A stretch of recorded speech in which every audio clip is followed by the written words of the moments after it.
Hello बच्चा party, क्या हालचाल। आज जो बेटा हम टॉपिक पढ़ने वाले हैं वो है power in AC. Clear. Power in AC, alternating current में। बेटा हमने चैप्टर पढ़ा था करंट इलेक्ट्रिसिटी। ठीक है, तो करंट इलेक्ट्रिसिटी में हमने क्या पढ़ा था, देखिए हम लिख रहे हैं करंट इलेक्ट्रिसिटी वाले चैप्टर में, आपको रिमाइंड करा रहा हूँ। करंट इलेक्ट्रिसिटी वाला जो चैप्टर पढ़ा था बेटा हमने, उसमें हमने बताया था कि हम क्या यूज कर रहे हैं, बैटरी और सेल यूज कर रहे हैं। ठीक है, करंट इलेक्ट्रिसिटी में हम क्या कर सकते हैं, डीसी सोर्स यूज करते थे बेटा, डीसी सोर्स। ठीक है, डीसी सोर्स में वोल्टेज और करंट की जो वैल्यू होती है ना, वो कांस्टेंट रहती है। यानी पावर भी हमारे पास में कांस्टेंट रहेगी अगर वोल्टेज हमारे पास में कांस्टेंट आ रहा है ना, या करंट हमारे पास में कांस्टेंट है, कांस्टेंट है। तो बेटा ये दोनों चीजें हमारे पास में, यानी इसके थ्रू जो पावर भी बनेगी वो भी हमारे पास में P इजिकल टू जो वी आई हम लिखते हैं, तो ये जो पावर होगी वो हमारे पास में क्या होगी, कांस्टेंट हो जाएगी। ठीक है, क्या हो जाएगी हमारे पास में बेटा, कांस्टेंट हो जाएगी। लेकिन ऐसा अल्टरनेटिंग करंट में नहीं है। अल्टरनेटिंग करंट में क्या है बेटा, बट इन एसी में क्या है, ये वोल्टेज और करंट वेरिएट करते हैं टाइम के अकॉर्डिंग। वी एंड आई, ठीक है, वेरीज विद टाइम। करते नहीं करते, कैसे करते हैं, क्योंकि बेटा हमने पढ़ा है V I is equal to, यानी वी इंस्टेंटेनियस के लिए अगर लेंगे टाइम के अकॉर्डिंग, अगर हम चेंज कर रहे हैं वी टी, टाइम के अकॉर्डिंग चेंज कर रहे हैं, तो क्या आएगा बेटा, V naught sine omega T. पढ़ा था ये हमने इसी चैप्टर में। और करंट के लिए क्या लिखेंगे, टाइम के अकॉर्डिंग क्या लिखेंगे बेटा, I naught sine omega T plus five. Phi क्या है, फेज है बेटा करंट और वोल्टेज के बीच में। ठीक है, यानी करंट हमारे पास में लीड कर रहा है वोल्टेज से, करंट अपनी मैक्सिमम वैल्यू पर पहले पहुंच रहा है, किससे, वोल्टेज से। क्लियर बेटा। तो ये हमारे पास में जब यहाँ पे करंट और वोल्टेज वेरीज कर रहे हैं तो इसका मतलब पावर भी वेरीज करेगी। तो ये जो पावर होगी वो इंस्टेंटेनियस पावर होगी, है ना। तो हम निकालते हैं पी टी, पावर इंस्टेंटेनियस क्या आएगी बेटा, voltage at time T and current at time T at any instant of time. तो ये हमारे पास में कहलाती है इंस्टेंटेनियस पावर, इंस्टेंटेनियस पावर। ठीक है, अब बेटा हमें पर्टिकुलर इंस्टेंट टाइम पर पावर तो चाहिए नहीं, हमें कंप्लीट साइकिल के लिए, फुल साइकिल के लिए पावर चाहिए। तो इस पावर को हम डिफाइन करते हैं एवरेज पावर से। किससे, एवरेज पावर से। तो एवरेज पावर क्या होती है, मैं यहां लिख देते हैं एवरेज, एवरेज पावर क्या होगी बेटा, हम ऐसे डिफाइन करेंगे पी एवरेज, ठीक है, इज इक्वल टू इंस्टेंटेनियस का हम क्या ले लें बेटा, बाहर ले लें, ऐसे लिखते हैं ना इंस्टेंटेनियस पावर के लिए। ठीक है, अब या तो हम ऐसे लिखें या फिर हम ऐसे लिख सकते हैं, एवरेज पावर पी एवरेज होती है, हम इसको इस तरीके से लिख सकते हैं बेटा, जीरो से टी टाइम के लिए लेते हैं। ठीक है, क्या लिखेंगे, जीरो से टी टाइम के लिए, आपके पास में पी टी, पी टी और dot D T upon zero से टी, और क्या लिखेंगे बेटा, डी टी। इस तरीके से भी हम डिफाइन कर सकते हैं, किसी भी तरीके से हम एवरेज पावर को निकाल सकते हैं। क्लियर बेटा। चलिए बच्चों, अब हम पावर इन एसी सर्किट के लिए फॉर्मूला ड्राइव करते हैं। क्लियर बेटा, चलिए देखें, इसकी डेफिनेशन भी लिखेंगे बेटा और ड्राइव भी करेंगे फॉर्मूला। ठीक है, तो सबसे पहले इसकी डेफिनेशन क्या होती है, पावर इन एसी। ठीक है, power in AC circuit, AC circuit. ठीक है, power in AC circuit, the rate of doing work,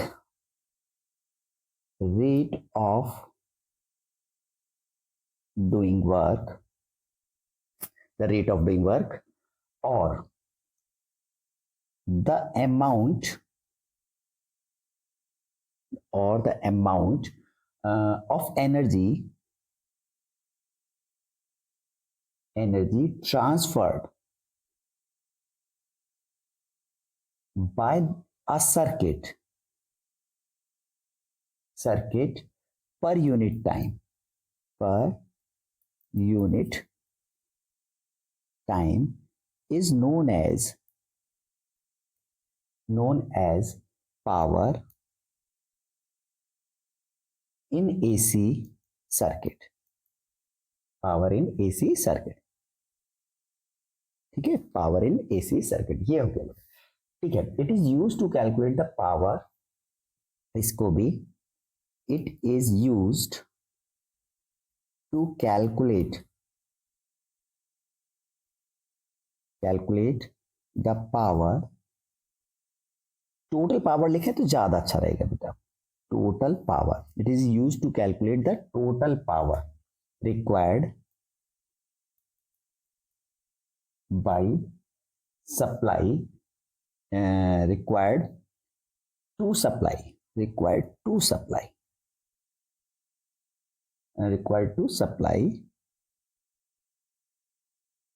या लोड, ठीक है। इसको ऐसे लिख सकते हैं, क्या लिखा है, the rate of doing work और the amount of energy transferred by the circuit per unit time is known as power in AC circuit. It is used to calculate the total power required to supply a load. Clear है? तो बेटा आप सबसे पहले हम निकालेंगे instantaneous power, ठीक है।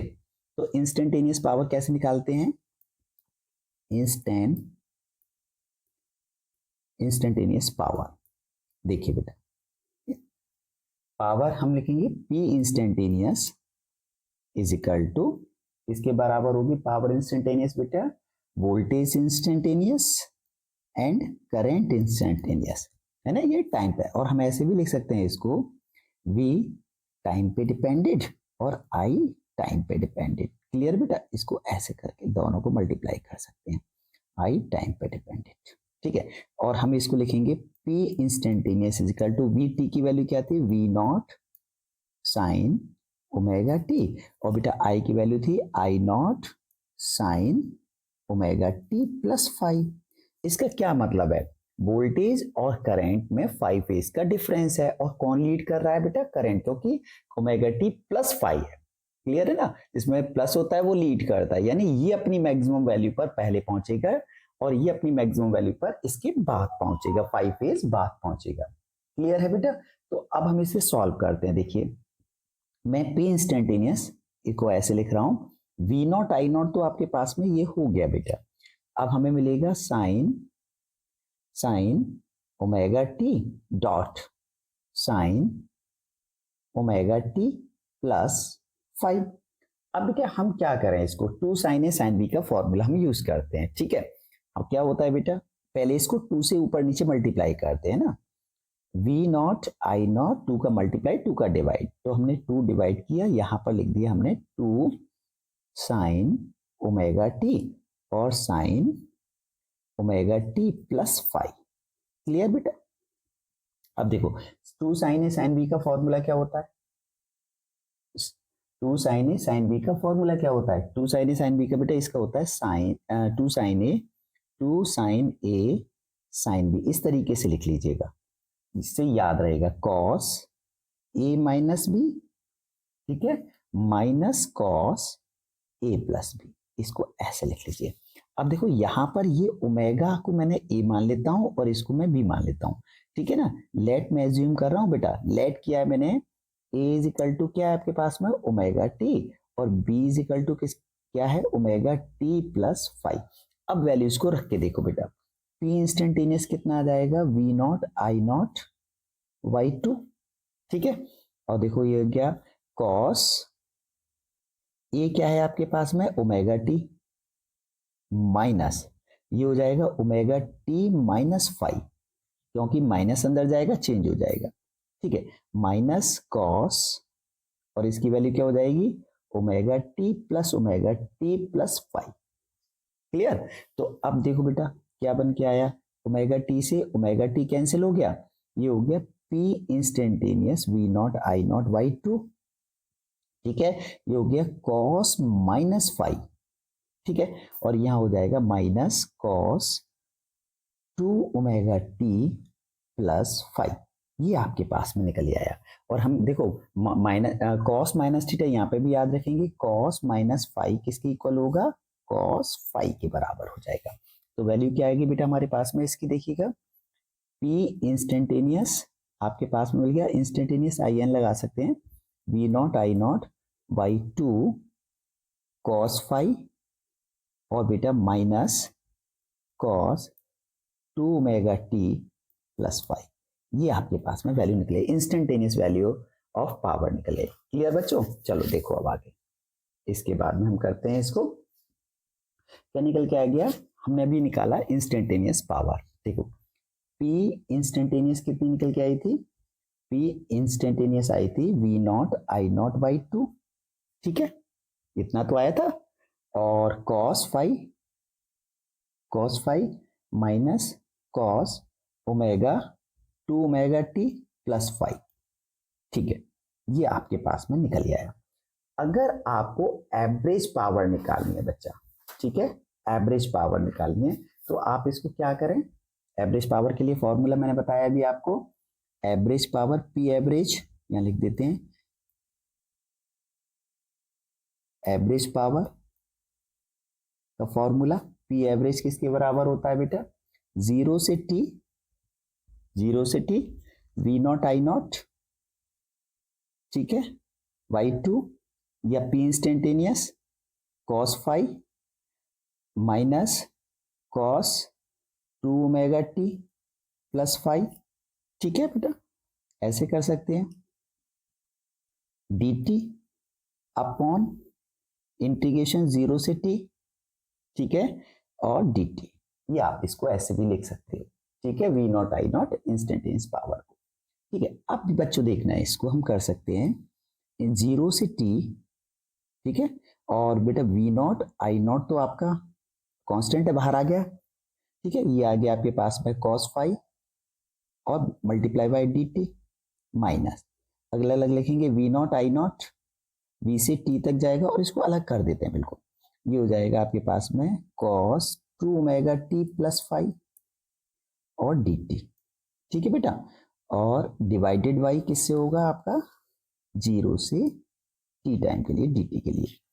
बेटा अब यहां पर चेक कीजिएगा, यहां डी टी है तो हम इसको ऐसे लिख सकते हैं बेटा, V naught I naught by two cos five भी बाहर आ गया, इंटीग्रेशन हो गया डी टी का जीरो से टी तक, और बेटा यहां पर आ गया जीरो से टी, ठीक है cos 2 omega T plus five और बेटा डी टी अपॉन टी, क्यों आ गया, डी टी का इंटीग्रेशन टी हो गया। अब देखो बिल्कुल अलग करते हैं ना, यहां पर चेक करो, V naught I naught by two तो ये रहा, कॉस फाइव ये रहा, अपॉन टी बेटा इसके नीचे आ गया टी, ठीक है इंटीग्रेशन हो गया जीरो से टी डी टी माइनस, ठीक है जीरो से टी डी टी, अब आ गया जीरो से टी, इसके लिए भी 1 टी लिखेंगे बेटा, cos 2 omega T plus five और D T.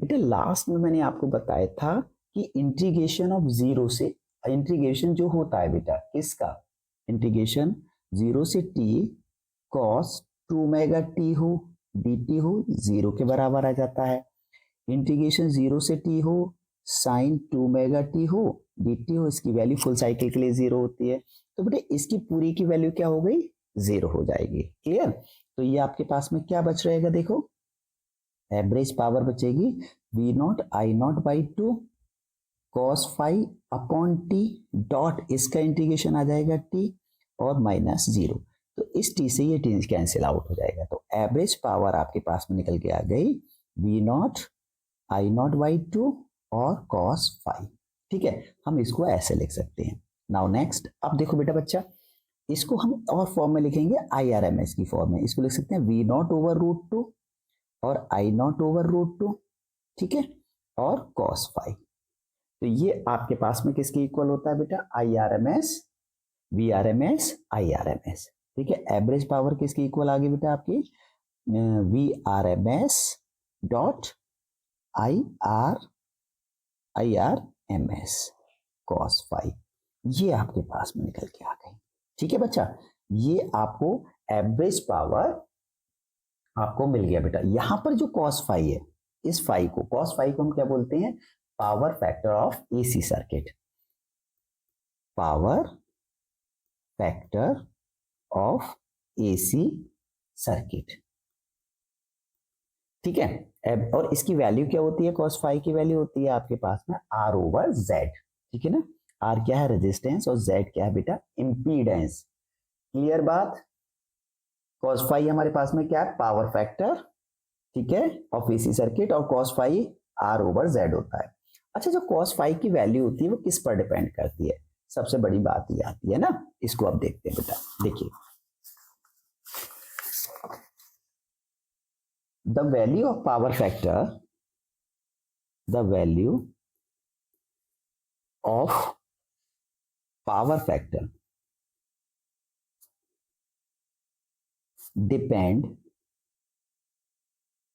on the nature of the circuit, nature of circuit, circuit की नेचर पर डिपेंड करता है बेटा। ठीक है, और इसको, ये जो यहाँ पर जो प्रोडक्ट है बेटा हमारे पास में, जैसे लिखते हैं पी एवरेज, हमने लिखा पी एवरेज में हम लिखते हैं बेटा क्या, वी आर एम एस और I R M S, cos phi लिखते हैं।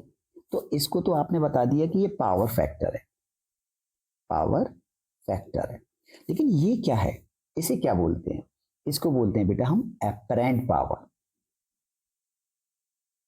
Apparent power. ठीक है, एक्चुअल पावर नहीं है, एक्चुअल पावर आपके पास में वी नॉट आई नॉट होती है। ठीक है, तो कॉस फाई पावर फैक्टर को अगर और डिफाइन करना हो तो कैसे होगा बेटा, कॉस फाई आपके पास में किसके इक्वल आ जाएगा, पी ओवर आपके पास में किसके बराबर हो जाएगा, V R M S I R M S. ठीक है, और इसको हम क्या बोलेंगे बेटा, एवरेज पावर को क्या बोलेंगे, real power, real power upon apparent power, apparent power. ठीक है, और cos फाई किसके बराबर होता है, R ओवर Z के। ये याद रखना बेटा, कभी कभी न्यूमेरिकल्स में हमें इसकी बहुत जरूरत पड़ती है। क्लियर। अब देखेंगे average power in capacitive circuit. ठीक है, इसका पॉइंट लगाते हैं, average power in capacitive circuit, capacitive circuit में। अच्छा, कैपेसिटिव सर्किट के अंदर आप ये देखिएगा, जो फेज है, करंट और वोल्टेज के बीच में जो फेज होता है वो 90 डिग्री का होता है, यानी I is equal to I naught sine omega T plus pi by 2, यानी करंट लीड करता है। ठीक है ना, और वोल्टेज की वैल्यू क्या होती है, V naught sine omega t ये होती है। तो बेटा फेज कितना हुआ, फेज फाई क्या आया, omega T plus pi by 2 minus omega T, तो इससे ये कैंसिल होगा, तो फाई की वैल्यू कितनी आ गई, पाई बाई 2। इस वैल्यूज को आप एवरेज पावर वाले फॉर्मूले में रखें। तो पी एवरेज क्या पढ़ा था आपने बेटा, V R M S I R M S cos phi पढ़ा था। अब देखिए बेटा, V R M S I R M S और cos पाई बाई 2, और cos पाई बाई 2 क्या होता है बेटा, 0 हो जाता है। तो ये average power in capacitive circuit, capacitive के अंदर क्या होगी बेटा, 0, no consumed in power in a circuit. ठीक है, अब देखेंगे बेटा average power in inductive circuit. ठीक है, तो average power in inductive circuit. अब इंडक्टिव सर्किट में बेटा वोल्टेज लीड करता है ना, I is equal to I naught sine omega t minus pi by 2, है ना, करंट लीड कर, वोल्टेज लीड करेगा तो करंट पीछे हो जाएगा, तो आपके पास में V is equal to V naught sine omega T.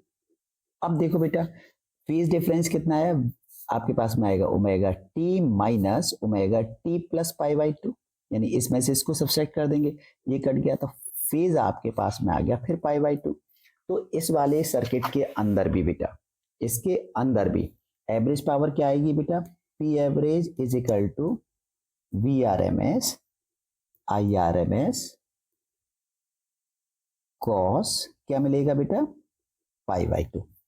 ठीक है, तो पी एवरेज कितनी आ गई आपके पास में, 0, क्योंकि cos पाई बाई 2 की वैल्यू क्या हो गई 0।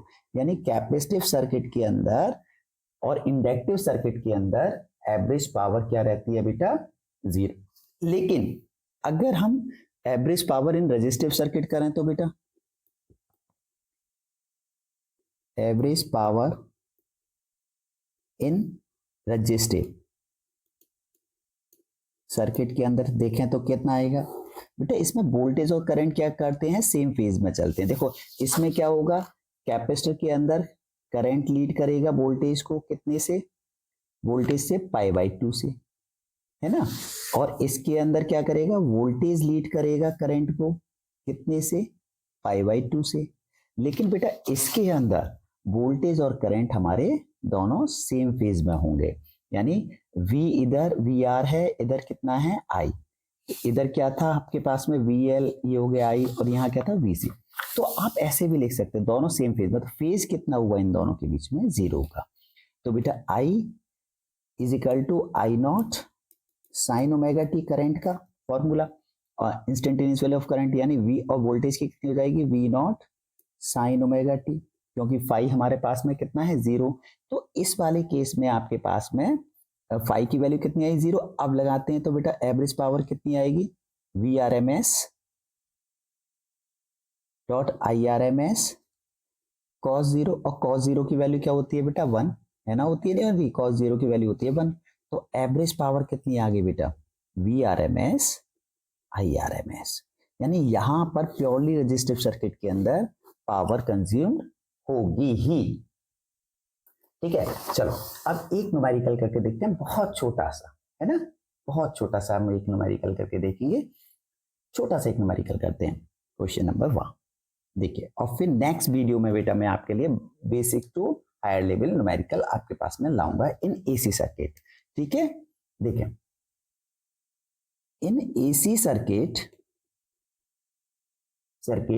वोल्टेज एंड करंट यानी potential and current are given by क्या गिवन है बेटा, देखो वो गिवन है V is equal to 100 sine 100t, ठीक है, वोल्ट, एंड करंट आपको कितना गिवन है, I is equal to 100 sine 100t plus pi by 3 ampere, ये आपको गिवन है। या मिली एम्पियर करते हैं, मिली एम्पियर, ठीक है, कौन सा है बेटा, मिली एम्पियर। चलिए अब फाइंड कीजिएगा पावर, फाइंड कीजिएगा क्या, पावर डिसिपेटेड इन एसी सर्किट आपको निकालना है। तो बेटा पावर इन एसी सर्किट निकालनी है तो P एवरेज क्या निकल के आता है, पहले उसको लिख लो, V R M S I R M S cos phi. अब देखो यहां पर ये V नॉट है और ये आपके पास में आई नॉट, और फेज कितना है बेटा पाई बाई 3 का। तो हम इसको लिख सकते हैं V naught by root 2, V R M S को V नॉट बाई रूट 2, इसको लिख सकते हैं आई नॉट बाई रूट 2 और कॉस फाई। अच्छा V नॉट की वैल्यू क्या है बेटा, कंपैरिजन करते तो 100, तो 100 बाई रूट 2 इंटू इसमें भी बेटा 100 बाई रूट 2, और कॉस फेज कितना है बेटा पाई बाई 3, है ना, पाई बाई 3 दिमाग में रखनी है बेटा, पाई बाई 3। अच्छा अब ये जो करंट है ये किस में है बेटा, मिली एम्पियर में, किस में है, मिली एम्पियर में। तो इस करंट को हम क्या लिखेंगे बेटा, मल्टीप्लाई बाई 3 से, है ना, power multiply by 3 milli ampere के लिए। तो एक देखेंगे बेटा यहाँ पे कितना हो गया 10,000 y2 और इंटू 10 से पावर -3 और cos पाई बाई 3 यानी cos 60 होता है 1/2। तो बेटा इससे 1 2 3 एक कैंसिल हो गया, ये 4 आ गया, तो ये कितना आएगा 10/4 यानी 2.5 वाट। ये आपके पास में एक छोटा सा एवरेज पावर का न्यूमेरिकल, क्लियर बेटा, ये आपके पास में निकल गया, कोई डाउट तो नहीं है। अब एक न्यूमेरिकल मैं आपको देता हूं, इसे होमवर्क में समझिए और करिए, इसकी वैल्यू निकालिए, ठीक है। देखिए क्या दे रखा है, क्वेश्चन है आपके पास में अ सीरीज LCR सर्किट के अंदर, ठीक है। आपको R गिवन है बेटा, R गिवन है 100 करें 10, चलो 10 ओम करते हैं। और XL आपको गिवन है बेटा 20 ओम, और XC आपको गिवन है 20 ओम, ये भी आपको 20 ओम गिवन है, ठीक है। इसको अलग कर देते हैं, इससे बिल्कुल अलग कर देते हैं ना। तो आप और आपको V सप्लाई, वोल्टेज जो सप्लाई गिवन है सर्किट के अंदर, वो आपको गिवन है 10 साइन ओमेगा टी वोल्ट, ठीक है। आपको निकालना है एवरेज पावर, फाइंड कीजिएगा बेटा क्या, एवरेज पावर, ठीक है। निकाल के देखिए। नेक्स्ट वीडियो में बेटा आप हमसे पूछेंगे, अब मैं आंसर लिख देता हूं चलो आपके लिए, अगर आपका आ जाता है बहुत सही, नहीं तो मैं बताऊंगा आपके लिए। पी एवरेज कितना आएगा इसमें, एवरेज पावर आपके पास में आ जाएगी बेटा 5 वाट, ठीक है। अगर इतना निकल आता है तो ठीक है, नहीं तो बेटा कमेंट्स में बताइए सर ये वाला आपने जो न्यूमेरिकल दिया था ये सॉल्व नहीं हुआ है, प्लीज इसे सॉल्व कराइए। क्लियर बेटा, मैं आपको सॉल्व कराऊंगा। Thank you. और बेटा प्लीज वीडियो को शेयर कीजिए, लाइक कीजिए, कमेंट्स कीजिए अच्छे अच्छे, और बेटा सब्सक्राइब कीजिए। Thank you.